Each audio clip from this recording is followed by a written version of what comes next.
Good day, sir. I am Vanna Mariel L. Quinola. So now I will begin.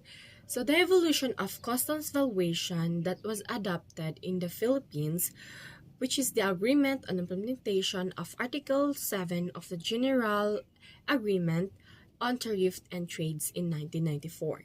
So, how customs determines the amount of duty using the transaction value method.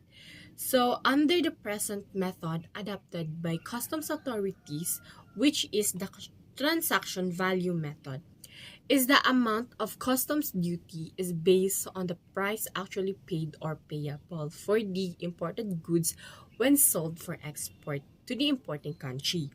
So, when determining the transaction value is the total amount paid or to be paid by the buyer to the seller for the goods. So, in adding, the necessary adjustment is certain costs are added to the price if they are not included, such as the freight, insurance, packing costs, commissions, and brokerage, and such as.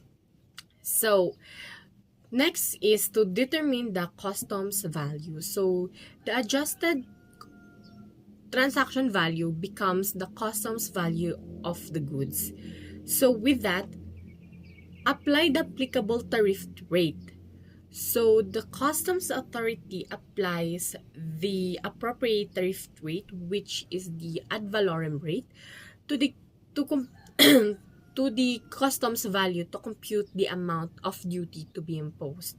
So, for example, if the customs value of the imported goods is 100,000 pesos and the applicable tariff rate is 10%, so the customs duty to be paid is 10,000 pesos.